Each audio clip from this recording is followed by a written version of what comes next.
Hey guys, tonight we're diving into a case that starts on a desolate ribbon of highway, under the cold, indifferent glow of a full moon. It's a story about how the most routine police work can sometimes snag a thread that, when pulled, unravels a nightmare you didn't even know was hiding in plain sight. We're talking about a canine officer whose partner, a highly trained animal, does something so unusual, so outside the bounds of its training, that it forces everyone to question what they're really seeing. It's a case that reminds us that true evil often wears the most ordinary mask, and that sometimes a gut feeling or a dog's instinct is the most valuable tool an officer has. Given the places this story goes, you probably shouldn't be listening to this alone. So before you get comfortable, take a moment to like the video and subscribe, but only if you genuinely enjoy what I do here. And for our little community ritual, drop a comment with where you're listening from and what time it is. I love seeing how far these stories travel.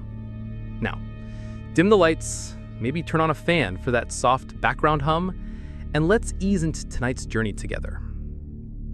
The air inside State Trooper Miller's patrol car is thick with the lingering scent of stale coffee and the quiet hum of the dash cam. For the past 2 hours, Interstate 84 has been a monotonous stretch of asphalt and hypnotically repeating white lines. It's the kind of late-night shift where boredom is a bigger enemy than any criminal. But then, a flicker of wrongness. A silver sedan, maybe 10 years old, drifts lazily over the fog line, correcting with a gentle jerk. Miller watches it for another mile. It happens again. A busted driver's side taillight seals the deal. It's not much, but it's enough. He flips on the lights. The world dissolves into a silent movie of flashing red and blue against the dark canvas of the Idaho plains. The sedan pulls over dutifully, its one good taillight glowing like a nervous, watchful eye. Officer Miller is a 15-year veteran. He's done this thousands of times. His partner in the back seat, Zeus, a Belgian Malinois with eyes like burnt amber, shifts his weight. The jingle of his collar is a small, metallic promise of authority. Miller approaches the passenger side, his flashlight beam cutting through the gloom. The driver is a kid, no older than 18, with a mop of sandy hair falling over his forehead. His face is pale, his eyes wide and haunted in the sudden glare of the flashlight. The first thing Miller notices, even through the open window, is the smell. It's an overwhelming wave of pine tree air freshener, so potent it's almost suffocating. It's a classic, almost cliché attempt to mask something else. Miller's internal calculus shifts from tired driver to possible narcotics. Evening, son. State Trooper Miller.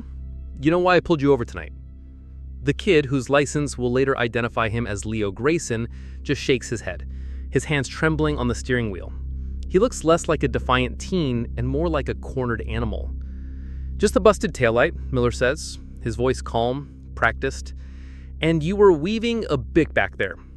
Have you had anything to drink tonight? No, sir. I'm just tired. Long drive. Miller's eyes scan the car's interior. It's unnaturally clean. No fast food wrappers, no stray papers, no personality. Just a dangling pine tree, swinging like a tiny green pendulum. It's the kind of sterile that feels deliberate.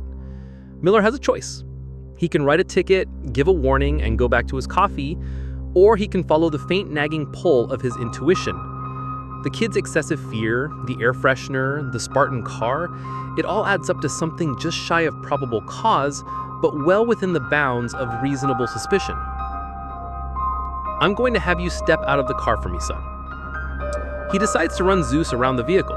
A free air sniff, as it's called in police work, isn't legally considered a search. If the dog alerts, that changes everything. Under the 2013 Supreme Court ruling in Florida versus Harris, a positive alert from a properly trained canine is generally sufficient to establish probable cause for a search.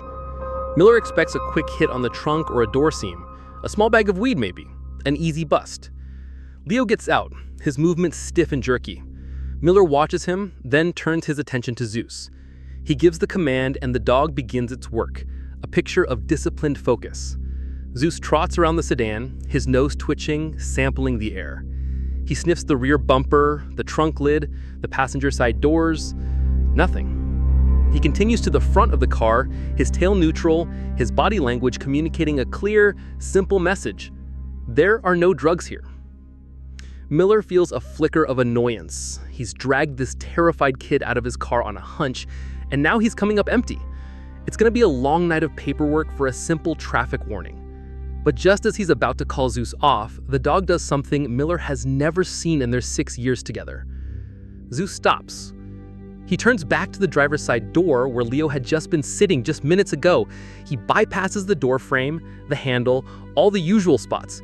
Instead, he presses his wet nose right into the seam of the closed window and inhales deeply, and then he whines. It's not the sharp, aggressive bark of a narcotics alert. It's a low, troubled, almost mournful sound. He paws softly at the door, looks back at Miller, and whines again, with his focus absolute. He isn't alerting on the car, he's alerting on the space where the boy was. This is the first twist of the night. It's a detail so unusual that it short-circuits all Miller's training. Some experts in canine handling argue that dogs can be subtly influenced by their handlers' expectations, a phenomenon known as the clever hands effect. But Miller had expected to find drugs in the trunk, not this. He's as bewildered as his dog is insistent. From 20 feet away, Leo sees the dog's strange, intense focus on his empty seat. The boy's facade of nervous compliance shatters. A choked sob escapes his lips. His breathing hitches, becoming a series of ragged, desperate gasps. His knees buckle and he begins to shake violently, wrapping his arms around himself as if to hold his body together. This isn't the fear of getting caught. This is raw, primal terror.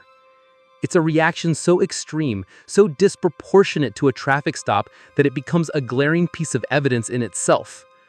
Officer Miller looks from the trembling, weeping teenager to his whining, confused canine. The busted taillight, the pine scent, the weaving, it was all just background noise. The real story is here in this bizarre, silent conversation between his dog and whatever scent the terrified boy left in his driver's seat. He knows with a sudden, chilling certainty that he hasn't found evidence of a crime. He's found the victim of one. Miller holsters his flashlight and moves toward the sobbing teenager. His training screams at him to maintain distance, to control the situation, but his gut tells him this is something else entirely. He keys his radio, his voice low and steady, a stark contrast to the boy's ragged hysteria. "Dispatch, this is Unit 314. I need a secondary unit at my location, and notify a supervisor." He doesn't say why. How could he? My canine is having an existential crisis and the driver is melting down. It sounds like a prank. He crouches a few feet from Leo, keeping his hands visible. "Son, I need you to breathe with me. Look at me. Breathe in and out." It's the voice he uses for accident victims, for people who have just seen the worst day of their lives. Leo's eyes, slick with tears, flick from Miller to Zeus, who is still whining softly by the car door. A furry, 70-pound question mark. The boy's panic is so absolute, it's almost a physical presence on the roadside. The arrival of a second patrol car, 10 minutes later, breaks the spell. Deputy Clark, younger and less seasoned, takes one look at the scene. The veteran trooper playing therapist to a hyperventilating kid, the canine acting strangely, and raises a questioning eyebrow. "Everything okay, Dave?" "Far from it," Miller mutters. "Keep an eye on him. I'm searching the vehicle." This is where the legal ground gets a little shaky. The free air sniff was negative for narcotics. Normally, that would be the end of it. But Leo's extreme reaction, a phenomenon some legal scholars call consciousness of guilt, combined with the canine's unexplainable but insistent behavior, creates a new, murky justification. It's no longer a drug search. It's an exigent circumstances search, born from a reasonable belief that a crime, other than drug possession, is in progress, or that the driver himself is in immediate danger. Experts still argue whether a panic attack, however severe, can legally justify a warrantless search. But on a dark highway with a kid who looks like his soul is trying to leave his body, Miller isn't waiting for a panel of judges to debate it. He's making a call. He starts with the driver's side, the area Zeus was so fixated on. The interior is as sterile as it first appeared. But when he runs his hand under the driver's seat, his fingers hit a hard, rectangular lump taped to the underside of the upholstery. He rips it free. It's not a weapon or a bag of drugs, it's a brick of cash. Tightly bound stacks of 20s and 50s. Next to it, in a separate pouch, are 3 burner phones, all identical, all cheap black plastic. This is the first jarring contradiction. Cash and burners are the unambiguous toolkit of a dealer or a runner. It's evidence that screams criminal enterprise. For a moment, Miller's initial theory about Leo being a victim feels foolish, naive. Maybe the kid is just a world-class actor, fiending a panic attack to throw him off. But it doesn't fit. The fear was too real, too visceral. And it doesn't explain Zeus's reaction. Dogs alert on contraband, not on standard-issue criminal hardware. He moves through the car. The glove box contains only the registration in the name of one Alistair Finch and an owner's manual. No personal items, no photos, no letters, no gum wrappers. It's like a rental car, but the registration says it's privately owned. He checks the trunk. It's cavernous and completely unnervingly empty. The faint scent of bleach hangs in the air, a scent that the pine tree air freshener couldn't quite conquer. This is a car designed to be invisible, to carry things without leaving a trace. A ghost car. Miller is about to give up, his frustration mounting. He has the tools of a crime, but no crime. A terrified kid who looks like a victim, but is holding enough cash to suggest he's a perpetrator. It's a puzzle with pieces from 2 different boxes. This is when he decides to check under the passenger seat. His hand snakes into the darkness, past the metal seat tracks and discarded fossil of a French fry. His fingers brush something small, firm and fabric-covered. He works it out, pulling it into the light of his flashlight beam. And the entire case pivots on its axis. It's a shoe. A single, tiny sneaker for a little girl. It's pink with glittery laces and a silver star stitched on the side. The kind of shoe a 5-year-old would refuse to take off. It's scuffed at the toe, the glitter on the star half worn off from countless hours of play. It's a piece of childhood, a symbol of innocence, and it has no business being in this car with the bleach-scented trunk and the burner phones. This is the odd, horrifying detail that clarifies everything by making it infinitely worse. The smell Zeus was alerting on, the scent of pure, unadulterated fear, maybe it wasn't just Leo's. Maybe it was the lingering scent of the shoe's owner. The sight of the shoe acts as a strange catalyst for Leo. Seeing it in Miller's hand, his hyperventilating stutters to a halt. The wild terror in his eyes sharpens into a focused, desperate plea. He looks past Miller, at the dark, empty fields beyond the highway, then back at the car. He takes a shaky breath, and in a voice barely above a whisper, he says, "You can't. They listen. They're always listening." It's the second and far more chilling twist. It's not a confession, it's a warning. It reframes his fear of the police as a secondary concern. His real terror is of someone else, someone with eyes and ears everywhere. The burner phones on the seat aren't just for communication, they're a potential leash. This introduces the grim reality of how modern trafficking operations work.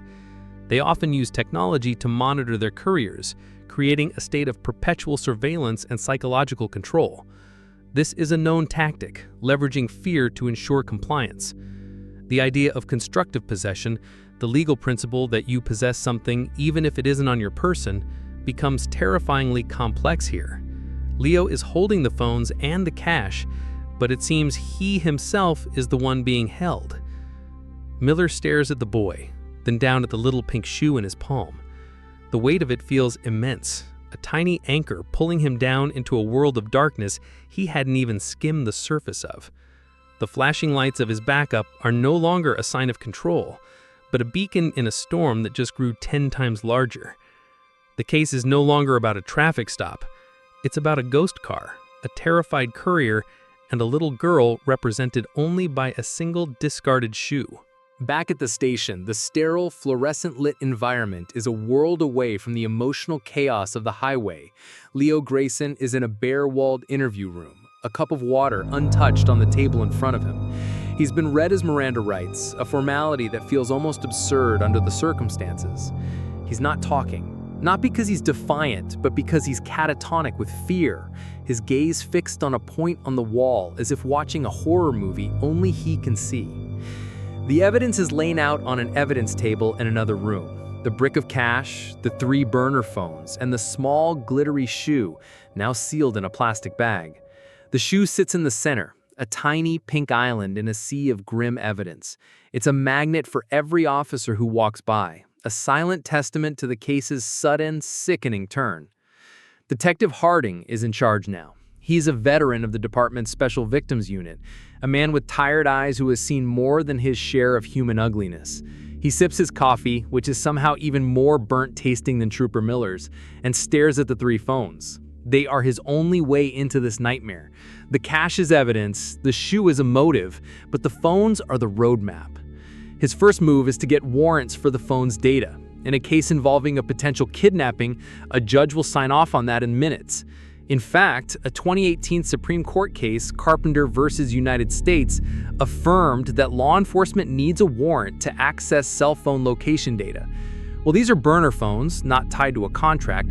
The principle holds. The data they contain, call logs, text, location pings, is protected. But with a warrant, it's a goldmine. The tech guys in the forensic lab get to work. Burner phones are designed for anonymity, but they're not magic. They still have to ping cell towers, still have to store data, however temporarily. The first phone they crack is a dead end. Its call log is wiped, its memory scrubbed clean. Same with the second. It's a deliberate professional tactic. But on the third phone, they get lucky. A slip-up. A single unsent text message lingering in the drafts folder. It's a jumble of what looks like nonsense. Package A delayed, ETA 2300, Route 7 diversion, awaiting confirm on Cargo B. It's the first real breakthrough. Harding, Miller, and a handful of other detectives huddle around the monitor displaying the text. It's clearly code. To the uninitiated, it looks like gibberish, but to a seasoned detective like Harding, it's a language he understands all too well. This is the lexicon of human trafficking. Victims are dehumanized, referred to as packages or cargo. Locations are routes, drop-offs are deliveries. It's a logistical language designed to strip the humanity from the act, turning people into freight. This is the grim and administrative reality of modern slavery. Trafficking rings are run like corporations with schedules, logistics, and supply chains. They have to be efficient to be profitable, and their efficiency is built on the complete dehumanization of their victims. The use of this kind of coded language is a documented, widespread practice among trafficking organizations worldwide. The discovery shifts the entire investigation into high gear. They're no longer dealing with a possible kidnapping, they're dealing with an organized criminal enterprise. The single pink shoe isn't evidence of one missing child, but potentially one of many. Cargo B. Who is Cargo B? Is it another child? An adult? Are they already in transit? The questions are terrifying. Harding's team starts cross-referencing the message. Route 7 is a local highway. The ETA of 2300, 11 p.m., matches the approximate time Miller pulled Leo over. The delay was the traffic stop itself. It's a perfect, chilling match. But the most important part is the most cryptic. Awaiting confirm on Cargo B. It implies a network, a hierarchy. Leo wasn't just a driver, he was a cog in a much larger machine waiting for instructions from someone else. The forensics team keeps digging. They find fragments of deleted text messages on the third phone, pulling bits and pieces from the phone's memory. It's like assembling a puzzle with half the pieces missing. The farmhouse again? New vet check on the goods? The old man is getting sloppy? The farmhouse. It's a tangible lead, but hopelessly vague. There are hundreds of farmhouses in the county. Vet check is another piece of sickening jargon. Traffickers often have a doctor or veterinarian on call to treat captives who get sick or injured, ensuring the cargo remains viable. It's a detail so perverse that makes Harding's stomach turn. And the old man. Is that a reference to Alistair Finch, the name on the car's registration? This is the second, more subtle twist of this section. The enemy starts to shape shift, not as a single monster, but as a coordinated business-like entity. The banality of their coded messages, schedules, delays, logistics is more chilling than any overt threat. It's evil disguised as paperwork. Meanwhile, in the interview room, something is changing. Leo's been left alone for over an hour. The catatonic state is starting to wear off, replaced by a restless, twitchy energy. He keeps glancing at the one-way mirror, his jaw tight. He knows they have the phones. He knows what's on them. And he knows what happens to people who talk. There's a long-standing legal and ethical debate about interrogation techniques, especially with young, vulnerable subjects. Can a confession obtained under extreme duress, not from the police, but from a third party, be considered truly voluntary? Leo isn't just protected by Miranda rights, he's imprisoned by a threat far more immediate than a long jail sentence. The detectives know they can't just pressure him. They have to make him feel safe. A promise that, for now, they can't realistically keep. Harding walks back into the interview room, but this time he's not empty-handed. He slides the plastic evidence bag with the pink shoe on the table. He doesn't say a word. He just lets it sit there. Leo's eyes lock onto the shoe. His breath hitches. For the first time, a flicker of something other than fear appears in his eyes. It's a flash of anger, of guilt, of something deeply human. The coded messages on the phone painted a picture of a cold logistical operation. But the shoe, this one small, glittery, real-world object, grounds it all in a devastating reality. It represents a person, a little girl in pink shoes. Harding leans forward, his voice quiet. We know they call them cargo, Leo. We just want to know where cargo B is. The boy flinches at the word. He looks from the shoe to Harding's weary eyes. He opens his mouth, then closes it, a war raging inside him. He's caught between the law, which wants to put him in a cage, and the traffickers who would put him in a grave. And in the middle of it all is the ghost of a little girl in pink sneakers, waiting for someone to be brave enough to save her. The silence in the interview room stretches, thick and heavy. Leo's internal conflict is a visible storm on his face. The pink shoe on the table is a silent accusation, a tiny glittering anchor of guilt. Harding knows this is the tipping point. He has to offer Leo a bridge to cross, a way out of the impossible position he's in. Leo, Harding says, his voice a low murmur. We know you're not the one in charge. We see the fear in your eyes. It's the same fear she must have felt. He taps the evidence bag. Her name isn't Cargo A. She has a name, just like Cargo B has a name. Help us find them, and we will help you. That's a promise. It's a classic interrogation tactic, building rapport, offering a lifeline. But for Leo, it's more than that. It's the first time anyone has acknowledged his own victimhood. His shoulders slump, and a single tear traces a path down his pale cheek. He finally breaks eye contact with the shoe and looks at Harding. The sparrow, he whispers, his voice hoarse from disuse. You have to find the sparrow. It's the first real clue he's offered, and it's hopelessly cryptic. A sparrow? What does it mean? Is it a code name, a place?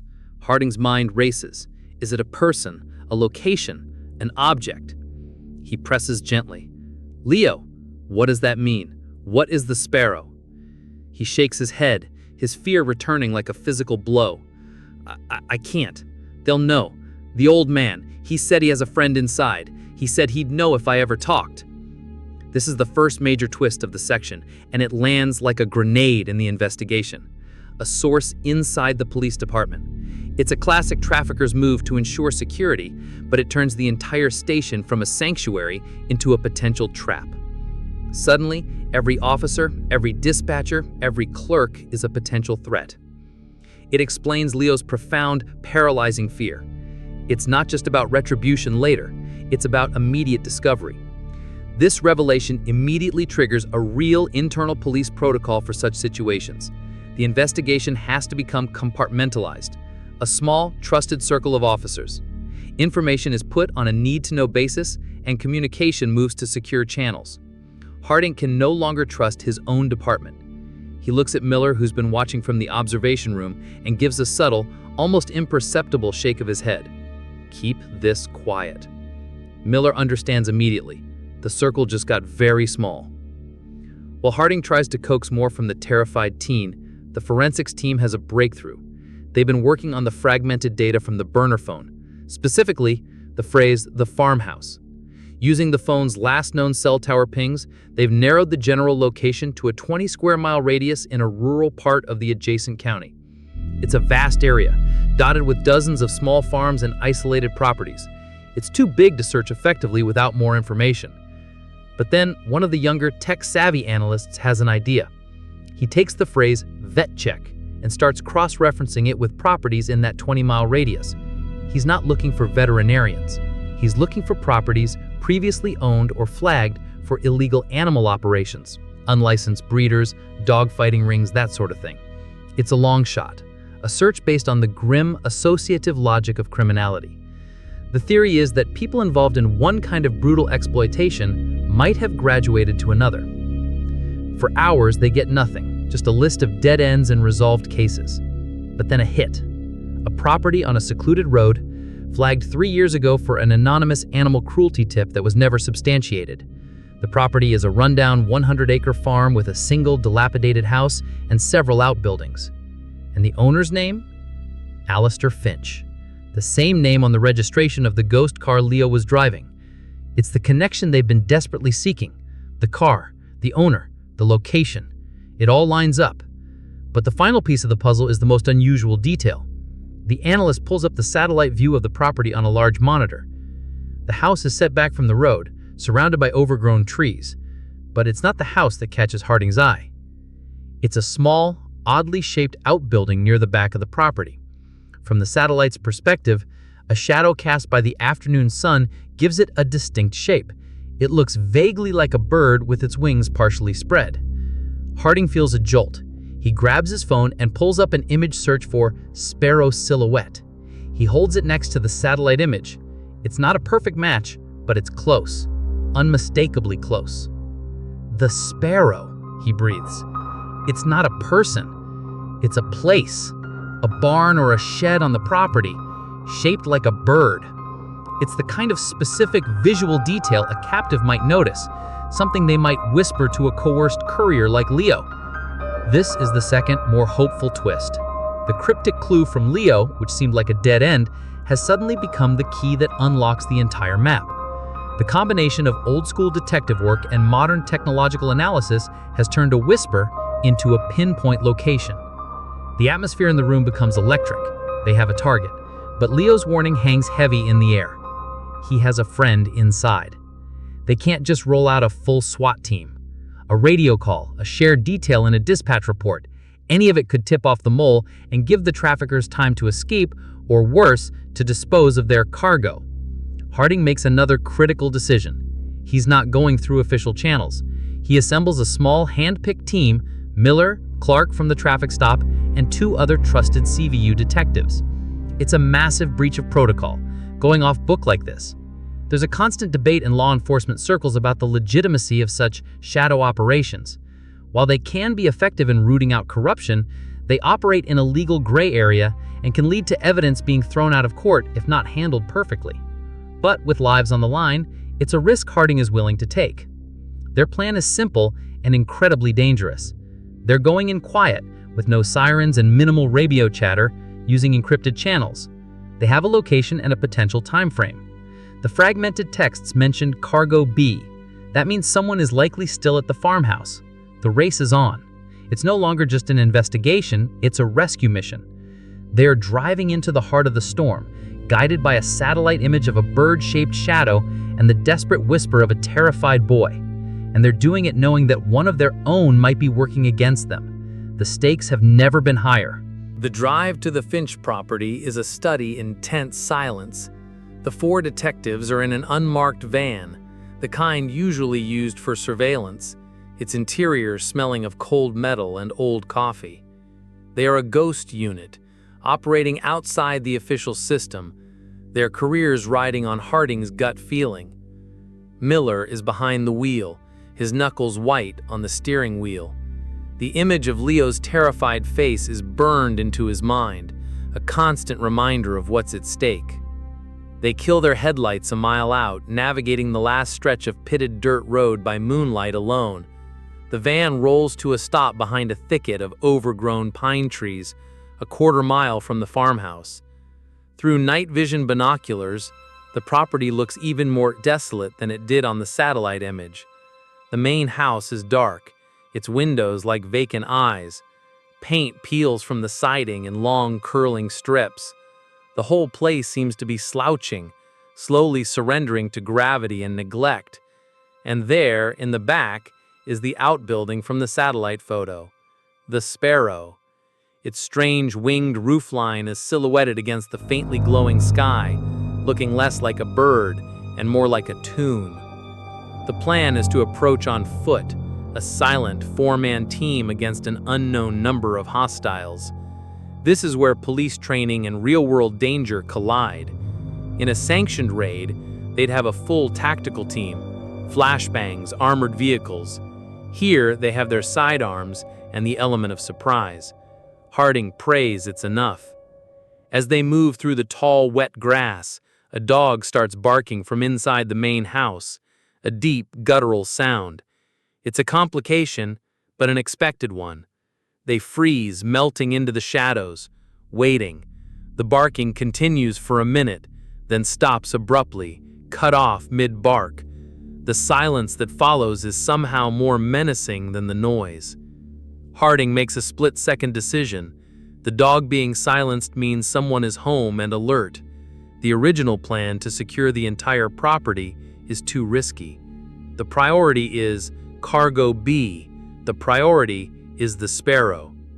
He signals to his team, pointing toward the strange outbuilding. They change course, moving with a fluid, practiced grace, shadows detaching from other shadows. The door to the Sparrow building is secured with a heavy industrial padlock. No subtlety here. Clark, the youngest of the group, pulls out a pair of bolt cutters. The snap of the metal lock echoes unnaturally loud in the silent night. Harding cringes, expecting a shout, a light to flick on in the house. Nothing. He pushes the door open. The smell hits them first. It's a foul, cloying mix of sweat, fear, and antiseptic. The interior is a single large room, and it's eerily empty. This is the first gut-punching twist of the raid. They were so sure, so certain they were walking into an active situation. But there's no one here. No captives, no guards, but the heartbreaking evidence of their recent presence. Along one wall are 3 small, dirty mattresses. On each mattress is a small, folded pile of clothes. Next to one is a plastic bowl with a half-eaten apple in it, the cut flesh already starting to brown. The air is cold, but the apple tells them people were here very, very recently, maybe just hours ago. The mole inside the department, Leo's warning was real. Someone must have tipped them off. The raid was compromised before it even began. Miller moves deeper into the room, his flashlight beam cutting through the gloom. He spots something on the floor near one of the mattresses.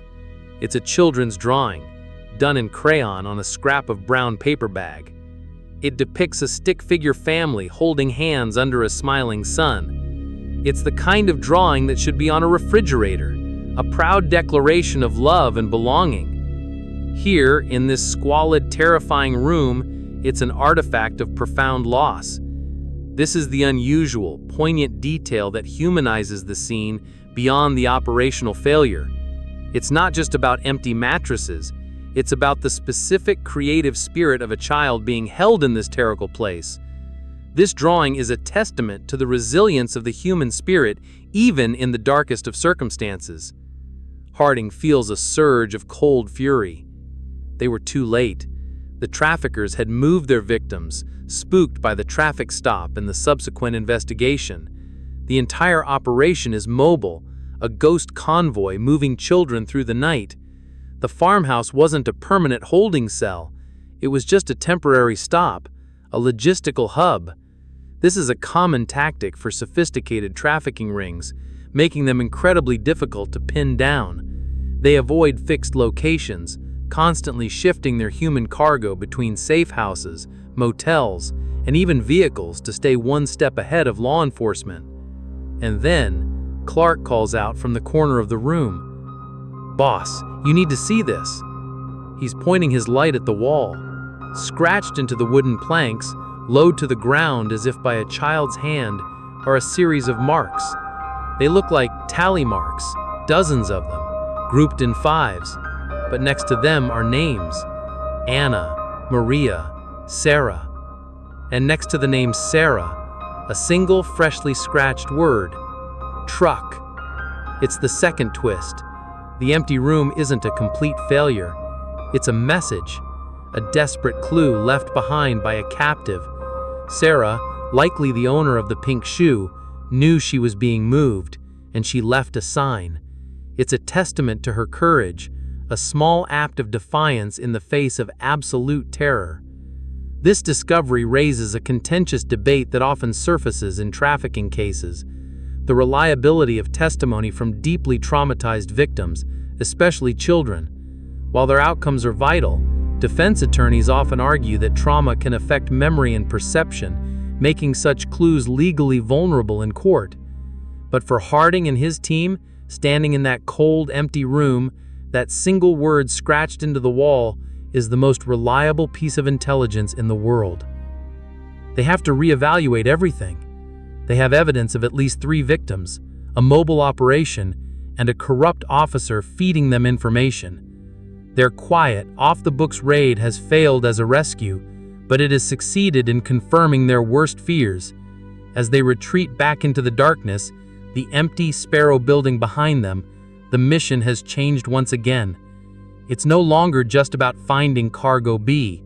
It's about dismantling a phantom network, hunting down a truck that could be anywhere, and unmasking a traitor in their own ranks. The ghost house on the hill has given them the proof they needed, but it has also shown them just how far behind in the race they truly are. The retreat from the Finch property is grim. The adrenaline of the raid has been replaced by the cold, bitter taste of failure. Back in the unmarked van, the 4 detectives are silent, each lost in their own thoughts. The drawing from the Sparrow building sits on the dashboard, a constant, colorful rebuke. Harding knows that their off-the-books operation has put them in a precarious position. They have no official report, no warrants for the property itself, and the evidence they found, the drawing, the scratched word truck, is technically inadmissible, fruits of a poisonous tree. But it's all they have. Back at a secure, secondary location, a dingy motel room that smells of burnt coffee and desperation, Harding makes a call. He needs to leverage the one piece of this puzzle he controls, Leo Grayson. He gets one of the trusted uniforms to bring the teenager from the station away from prying eyes and the potential mole. When Leo arrives, his eyes are wide, darting around the unfamiliar room. Harding doesn't waste time. He lays out the situation, omitting the detail about the inside source to avoid spooking him further. He tells him about the farmhouse, the empty mattresses, and the name Sarah scratched on the wall. He doesn't show him the drawing. It feels too cruel. "They moved them, Leo," Harding says, his voice flat. "They knew we were coming. They're in a truck and we don't know where they're going." Leo visibly shrinks, folding in on himself. "I told you," he whispers, "the old man knows everything." This is Harding's gamble. He needs to turn Leo from a terrified victim into an active participant. It's a risky psychological maneuver. He pulls a small leather-bound notebook from an evidence bag. "We found this in the main house, in a desk drawer. We think it belonged to Alistair Finch." This is a partial lie. They didn't have time to search the house. The notebook was actually found by the forensics team, tucked deep inside a hidden compartment in the ghost car's door panel, a secret find that they kept completely off the official logs. This is the first crucial twist of the section, the introduction of a new secret piece of evidence, the logbook. The book is a meticulous record of transactions, dates, routes, and numbers written in a cramped, precise script. But instead of names, there are codes: S1, A2, M1. Harding immediately recognizes the pattern: S for Sarah, A for Anna, M for Maria. The numbers likely correspond to age or some other identifier. But it's the financial entries that are most revealing. Alongside each coded entry are payment amounts, and more importantly, a series of initials. Payment to JK, fuel expenses from TR, bonus to DW. It's the organization's ledger. It's a roster of the trafficking ring. We think Finch was the bookkeeper, Harding says, sliding the logbook across the table to Leo. We think he was getting sloppy. Maybe you can help us make sense of these roots, these initials. Leo stares at the book, his hands trembling. He flips a page and his finger stops on an entry. Pickup, Route 15 rest stop. Cargo L18. Payment to self. L18. Leo, 18 years old. It's his own entry. Seeing his life reduced to a line item in a grubby notebook is a profound, sickening shock. This is a documented practice in some criminal organizations, keeping detailed ledgers for internal accounting, a bizarre form of corporate diligence that often becomes their undoing. The infamous gangster Al Capone wasn't brought down by murder charges, but by tax evasion, proven by his own detailed books. This logbook is their Rosetta Stone, and seeing his own dehumanization in print is the catalyst Leo needs. The fear in his eyes is finally, blessedly eclipsed by rage. The truck, he says, his voice gaining a strength Harding hasn't heard before. They have a protocol for this, an emergency route. It goes north through the mountains. They use old logging roads. They're heading for a place they call the summit. Suddenly they have a direction, a destination. The summit. It's not much, but it's more than they had an hour ago. The team springs into action, pulling up maps, trying to identify which mountain pass would be accessible by truck via old logging roads. They narrow it down to a single plausible route, a treacherous, unpaved road that's rarely used. This is where the plan for the final stand begins to form. They can't just set up a roadblock. The mole is still a factor. If a BLO is issued for the truck, the traffickers will be alerted in minutes. They need a lure. They need to make the traffickers come to them, willingly. This is where Leo makes his pivotal choice. He says, I can do it. I can call them. I still have one of the phones. They'll expect me to check in. I'll tell them I got away, that my car broke down. I'll tell them I'm on foot on their emergency route and I need a pickup. It's an incredibly brave, incredibly dangerous offer. He's proposing to make himself the bait. There's a heated, albeit brief, legal debate right there in the motel room. Using a civilian, a minor no less, as a confidential informant in an active operation is a minefield of liability and ethical concerns. If anything goes wrong, the department, or rather Harding's secret little faction of it, would be crucified. But they're out of options. This is the second heart-stopping twist. The victim is becoming the hunter. Leo, the terrified boy from the traffic stop, is volunteering to walk back into the lion's den armed with nothing but a burner phone and a story. Harding looks at Miller, who gives a slow, reluctant nod. They prep Leo, giving him a small GPS tracker to slip into his shoe and a covert earpiece. The plan is set. Leo will be dropped off a few miles down the designated logging road. He'll make the call and wait. The team will be hidden, positioned in the dense forest overlooking the road, ready to move in. As they drive towards the mountains, the weight of the moment is immense. They are pinning all their hopes on the courage of a traumatized teenager. The logbook has given them the map, but Leo is the one who has to walk the path. The final confrontation is coming. It won't be a raid or a chase. It'll be a trap, set on a lonely mountain road with a boy's life hanging in the balance. The entire operation, the traffickers, the victims, the mole, is being drawn to a single point by the lure of a kid who decided he was done being cargo. The air in the mountains is thin and cold, smelling of pine and damp earth. The logging road is little more than a muddy scar, snaking its way through a forest of towering, ancient trees. It's a place that feels disconnected from the modern world, a perfect hiding spot for monsters. Harding's team is in position, hidden in the dense undergrowth 50 yards up the slope from a sharp bend in the road. They have a clear line of sight. Through his binoculars, Harding can see Leo, a small, solitary figure standing in the middle of the road, looking painfully vulnerable. Leo pulls out the burner phone. His hand is shaking, but his face is set with a kind of grim resolve. Through the covert earpiece, Harding hears the dialing tones, then the click of an answered call. "It's me," Leo says. his voice a convincing mix of panic and exhaustion. "I got away. The cop, he had to let me go, not enough evidence. But my car, it overheated, it's dead. I had to ditch it. I'm on foot, on the north route." The voice on the other end is gravelly, impatient. "Where are you, exactly?" "Mile marker 12, Leo says, feeding them the prearranged location. "I'm exhausted. I need a pickup. Please." There's a long pause. Harding holds his breath. Every second stretches into an eternity. This is the moment of truth. Will they believe him, or will the mole have already warned them that Leo is with the police? "Stay there," the voice crackles. "Don't move. We'll get you. Don't talk to anyone." The line goes dead. "They're coming," Harding whispers into his radio. "Positions, now!" The waiting is the hardest part. The forest is alive with the soft sounds of the night, but to the detectives, it's a roaring silence. 15 minutes pass. 20. Doubt begins to creep in. Was it a trap for them? Are they about to be flanked? But then they hear it, the low rumble of a heavy engine grinding its way up the mountain. Headlights cut through the darkness, sweeping across the trees as a large, ramshackle delivery truck, the kind used for hauling furniture, lumbers around the bend. It pulls to a stop a few feet from Leo.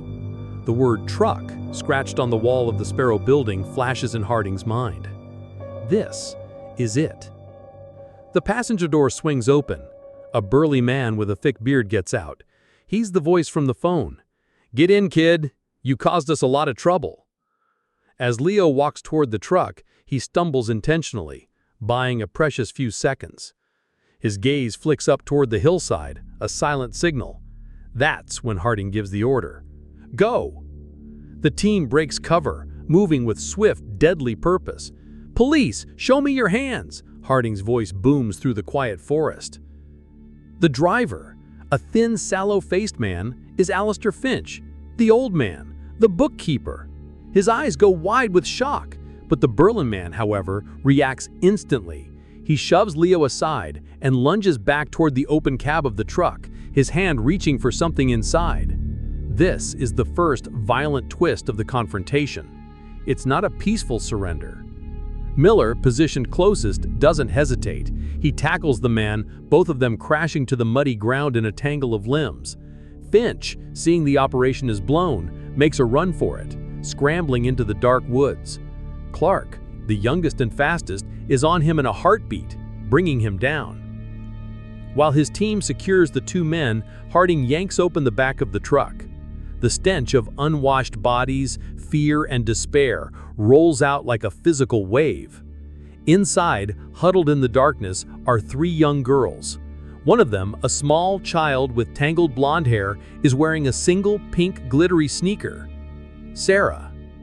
She looks up at Harding, her eyes wide and terrified, and clutches the crayon drawing they found at the farmhouse to her chest. The rescue is real, the victims are safe. But the operation isn't over. As the suspects are being cuffed, Finch starts screaming, "It wasn't me, it was him. He's the one you want." He's pointing a shaking finger, not at his burly accomplice, but at Trooper Dave Miller. This is the second and most sickening twist, the mole, the friend inside. It's the man who started it all, the hero cop. A wave of disbelief washes over the team. Miller, his face a mask of cold fury, just shakes his head. The old man is delirious. He's trying to save his own skin. But then Finch shouts a detail that chills Harding to the bone. "Ask him about the logbook. Ask him why he took it from my car before the forensics team ever saw it. He was my insurance policy." The logbook, the secret piece of evidence that Harding had used to build his case. He'd believed the forensic tech who claimed to have found it, but the tech was just following Miller's orders. Miller had found it during the initial unofficial search on the highway, pocketed it, and then introduced it into the investigation when it suited him, making himself look like a hero. It was a brilliant, treacherous piece of manipulation. This is the dark reality of police corruption cases. Often the most decorated officers are the ones with the most to hide, using their reputation as a shield. The legal debate around chain of custody, a critical component of evidence integrity, becomes a nightmare here. The logbook, their most vital piece of evidence, has been fatally compromised by the very man who brought it to them. Leo, standing by the side of the road, watches this unfold, his face a mixture of horror and dawning understanding. He remembers the traffic stop, the way Miller seemed to be pushing, the way he zeroed in on the car. It wasn't just good police work. It was a corrupt cop checking on his merchandise. Zeus, the canine, hadn't been alerting on Leo's fear or even Sarah's lingering scent. He was alerting on the scent of his own handler, Miller, which had contaminated the driver's seat when he'd leaned in to talk to Leo. The dog's confusion wasn't about the crime. It was the simple, loyal confusion of an animal smelling his partner where he shouldn't be. With Finch's confession and Miller's web of deceit unraveling, the trafficking ring's core is shattered. Miller is placed in cuffs by his own stunned colleagues. The weight of the aftermath begins to settle in. The girls are being gently coaxed out of the truck, wrapped in blankets. Leo stands apart, no longer a victim or bait, but a survivor. He watches the flashing lights multiply as official units, finally called to the scene, arrive. He sees the complex machinery of justice beginning to turn, a machine he now understands from the inside out. He survived the monster in the truck and the one wearing a badge. The full tragic story of his coercion, recruited by Miller, controlled by Finch, and trapped in a world of unspeakable horror, is finally coming to light, and with it, the long, difficult road to healing for everyone involved. The cool mountain air seems to hold its breath as the last of the official vehicles departs, leaving only the quiet hum of a world trying to find its equilibrium again. The story of Leo Grayson and the ghost car doesn't end here with the flashing lights and the satisfying click of handcuffs. It transitions into a slower, more complicated narrative, one that plays out in sterile courthouses and quiet therapy sessions. The legal fallout was immense, a cascade of charges against Finch, his accomplice, and the disgraced trooper Miller, whose betrayal sent shockwaves through the entire state. The logbook, once the key to the investigation, became a central point of contention in court, its compromised chain of custody a battlefield for prosecutors and defense attorneys. But the drawings, the scratched names on the wall, and the powerful first-hand testimony of Leo and the rescued girls ultimately painted a picture so compelling that justice, in its slow, grinding way, prevailed. For the survivors, the journey was just beginning, a long path of recovery, shadowed by trauma, but illuminated by the profound resilience of the human spirit. They were more than just cargo. They were children who had reclaimed their names and their futures from the darkness. And that, my friends, is where we'll leave it for tonight. These stories are a stark reminder of the shadows that lurk just off the well-lit highways of our lives, but they are also a testament to the courage it takes to confront them. Thank you for joining me on this journey. If you found value in our time together, a like, a comment, or sharing the video with someone who appreciates these deep dives helps more than you know. Your support allows me to keep telling these important stories. Until next time, be safe, be aware, and look out for one another.